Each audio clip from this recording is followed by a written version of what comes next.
नमस्कार मु संतोष कुमार आमे आसचु प्रतीक्षा न्यूज रु वर्तमान पहुंची हमर जने सार पाखरे सार वर्तमान जने पेशारे जने अध्यापक बाकी सारंकर गल्प कविता बहुत से लिखिचंती सार सहित आमे वर्तमान से बाबद रे जीवा सारंकर प्रतिक्रिया नबा और सार को पचारिबा जे सार ए जो कविता लेखिले गल्प लेखुचंती ई कविता प्रति सारंकर काईकि एते मन माने उत्साह हला और सार केबेठू माने करिचंती जणे जणे सार जण अध्यापक बाकी ये जो लाइफ को आसीबा पई ताकू एते मन काईकि एते उत्कंठा कोन पई देखिबा वर्तमान सार को पचारिबा सार जो वर्तमान जो आपण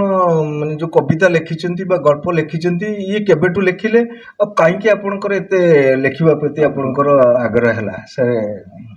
नमस्कार प्रतीक्षा न्यूज चैनल को मोर अशेष धन्यवाद मु कविता लिखिबा पई स्वतस्फूर्त इच्छा जागृत होइतला मो मनरे जेतेबेले आखंडणी महाविद्यालय अध्यक्ष भाव में चाकरी करुथली सेठारु मु स्थानांतरित होइथिली बदली होइथिला मोर धामनगर महाविद्यालय को एवं से धामनगर महाविद्यालय रे अध्ययनरत समय रे मो भितर एक स्वतस्फूर्त जागृत होइथिला कविता लिखिबा पई मु कहि रखिया पई चाहे महाविद्यालय रो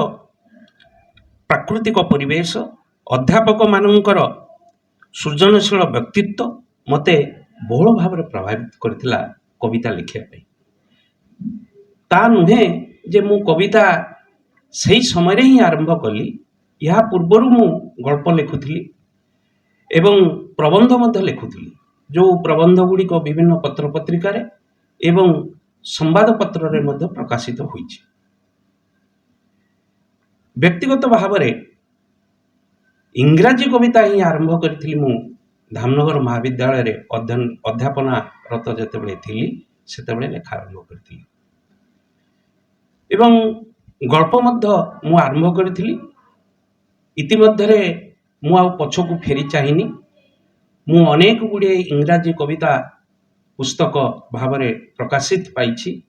एवं क्षुद्र गल्प संकलन गोटे मध्य मो ना रे रहिछि से गल्प ना होछि निजे निजर संदर्भ सबुठार मु अधिक भल पाए इंग्राजी कविता लिखिया पई इतिमध्ये मोर सामूहिक भाव में 15 खंडी पुस्तक प्रकाशित हो सारी सर ए जो आपण जो कविता लिखिले एतरे आपणकर साहित्य साहित्यर केउ अंग आपण को बेसी भल लागिथिला आ आपण उत्कंठार सहित माने साहित्य को आगु नै चंती से बाबद सर कहबे टिके ठीक वास्तव रे मु बहुल भाव में प्रभावित होइछि कविता लिखिबा पई एवं विशेषतः इंग्राजी कविता ओडिया कविता जेते गुड़िए लिखिछि ताकू निजे मध्य मु अनुवाद करिछि इंग्राजी साहित्य को कारण वृत्ति रे मु जणे इंग्राजी अध्यापक प्राध्यापक मु डॉक्टर समीर कुमार हुई एबे धामनगर महाविद्यालय रे मु प्राध्यापक भाव रे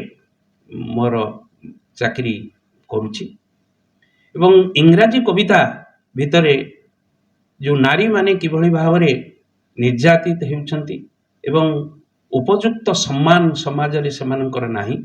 समान अधिकार सेमानकर नाही एवं सेमाने किभली भाव रे पुरुष मानक सहित एई पुरुष प्रधान समाज रे सेमाने किभली समान हेबे सेति पई अनेक गुडे मु कविता रचना करिछि इंग्राजी कविता ता भितरु burning flame a new beginning ए दुईटी पुस्तक रही या सहित ए रेबेलियन बोली गोटे कविता रही साधारणतः मु पिला दिनरु आज पर्यंत ए साम्यवादी चिंताधारा मोर रही एवं मु साम्यवादी छात्र जीवन रे साम्यवादी चिंताधारा रे आंदोलनरत मध्य थिली मु स्टूडेंट फेडरेशन ऑफ इंडिया करुथली सेतेबेले मु +3 रे मु प्रेसिडेंट भाव रे संपादक भाव रे छात्र राजनीति रे मु संश्लिष्ट थिली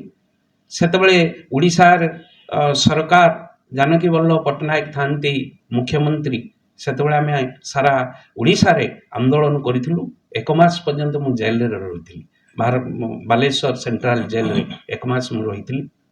ତାପରେ ମୁଁ ମୁକୁଳିଥିଲି ଏବଂ ଛାତ୍ର ଆନ୍ଦୋଳନ ସହିତ ଆମେ ଓତପ୍ରୋତ ଭାବରେ ସେତେବେଳେ ଜଡ଼ିତ ଥିଲି। ଏବେ ମଧ୍ୟ ସାମ୍ୟବାଦୀ ଚିନ୍ତାଧାରାରେ ମୁଁ ପରିଚାଳିତ। ସ୍ପଷ୍ଟ ଭାବରେ କହିବାକୁ ଗଲେ ମୋ ନାଁରେ ଗୋଟେ କୋଟେସନ୍ ବୁକ୍ 2ଟି ଲେଖିଛି ଏବଂ ଏକାଡେମିକ ବହି ମଧ୍ୟ ଗ୍ରାମାର, ଇଂଲିଶ ଗ୍ରାମାର ଠାରୁ ଆରମ୍ଭ କରି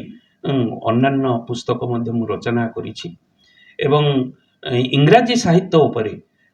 +3 ପିଲା ଅନର୍ସ ପିଲାମାନଙ୍କ ପାଇଁ ଏକ ପୁସ୍ତକ ମଧ୍ୟ ମୁଁ ନଲେଜ କନସୋର୍ଟିୟମ୍ ନାମରେ ଏକ ପୁସ୍ତକ ମୁଁ ରଖିଛି। ଏଠି ସବୁ ବହି ମୋର ରହିଛି, ଏ ଆଲମିରାରେ ଭର୍ତ୍ତି ହେଇକି ରହିଛି, ବହି ଗୁଡ଼ିକ ଲେଖୁଛି। ତେଣୁ ମୁଁ ବିଶେଷ ଭାବରେ ଗଳ୍ପ ପ୍ରତି ଅନୁପ୍ରାଣିତ ହୋଇଥିଲି, କାରଣ ଗଳ୍ପ ଭିତରେ ଚରିତ୍ରକୁ ସୁନ୍ଦର ଭାବରେ ପ୍ରକାଶ କରିବାର ଏକ ସୁଯୋଗ ରହିଛି, ତାହା ମୁଁ ଅନୁଭବ କରେ। ତେଣୁ ମୁଁ ସାହିତ୍ୟର ଗଳ୍ପ ବିଭାଗକୁ ଅଧିକ ପସନ୍ଦ କରେ ଏବଂ ଇଂରାଜୀରେ କବିତାକୁ ମୁଁ ଅଧିକ ପସନ୍ଦ କରେ। ସାର୍ ଯୋଉ କବିତା ଲେଖିଛନ୍ତି, ମୁଁ ଆଶା କରୁଛି ଆପଣ ଗୋଟେ କବିତାର କିଛି ଗଳ୍ପ ଗୋଟେ ଆପଣ ଗୋଟେ ପ୍ରକାଶ କରିବେ। ମୁଁ ଗୋଟେ ଗଳ୍ପ ଆପଣମାନଙ୍କୁ ଶୁଣେଇବି ପଢ଼ିକି। ମୋର ନିଜର ଅନ୍ତର୍ମୁଖ ବୋଲି ଗୋଟେ ଗଳ୍ପ।